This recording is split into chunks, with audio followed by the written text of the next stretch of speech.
want to talk to you about in this video is just a couple things you can do once you have your topic created and a couple ways that you can actually use FlipGrid with your students to get started. One thing that I do want to show you, because I feel like this is very important. Right now, we're on the last screen we left off with inside of our grid, inside of our topic, ready to record a response. But when you go and log in to FlipGrid, this is the screen you're going to see.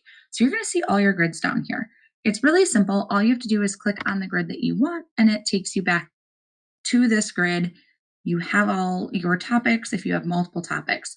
You can see here you have some very quick actions of making it active or not, sharing just the topic, and some more actions where you can edit, you can record, you can hide it, move it, add a guest, duplicate it. What's really, really nice is once you're ready to record, you would click record a response. It's going to bring up your camera and it's going to record, whatever you would like to record. A lot of times when I start this with my students, just to kind of make them feel more comfortable and to kind of explain what I expect, I record a quick response at the very beginning, just to welcome them, explain what we're doing. A lot of times them seeing me on camera makes them feel a little bit more comfortable being on camera. There also, once you click on that, there's a lot of things you can play around with. You can put emojis, you can put sticky notes that, they can put that over their face if they want to, if they don't want to record their face. One thing, when you record your video, I said earlier I have 4 classes. I do not have to record that video 4 times. Once you record a video, just like you see here where it says duplicate topic, when you're on your video and it's been recorded and submitted, you can choose to duplicate your video. So I duplicate my video 3 other times. Unfortunately, I can't duplicate them all at one time to every class, but I just hit duplicate, pick the grid that I would like to duplicate it to, and the topic I want it to go to, and it duplicates. So it's much faster than having to record 4 different times. When you are ready to share this grid with your students, you just click the share button. You can either copy this link, or if you'd like to share a QR code, you can do it that way. A lot of times I post this on Google Classroom for them. And when they click that link, again, as long as I have it set up to use their school email, as long as they use their school email, it'll log right in and it'll bring them straight to this, where then they can search the topics, they can view it, they can watch the videos, they can react. I use this a lot as a way for my students to reflect.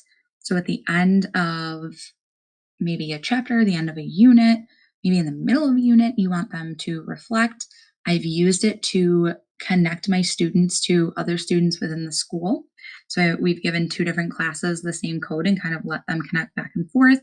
I've used this to connect with students in another state. So if their students have the code and your students have the code, you can connect that way, where they can be posting and recording responses to things, and they can then reply and respond to each other's questions or each other's comments. I've used it to check in with my students. So part of it, like the topic that we created, a check-in, I sometimes do a check-in every once in a while with them. Sometimes it's daily of just, hey, everybody, how's it going? This is what I'm doing. What are you doing? How are you doing? I also use it as homework help. I teach math, so I find it very difficult sometimes when a student emails me to be able to email a response back in writing. That's hard for them to understand. And for some questions, it's hard to put into words. So this is a perfect way for my students to log in and say, I need help with number 4.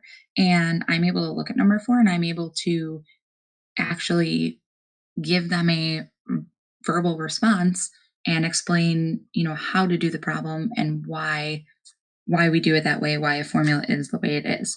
So there are so many different uses and so many different ways that you can incorporate FlipGrid, but it is a perfect online virtual platform for really any age group to get them to communicate and connect and help them in any way.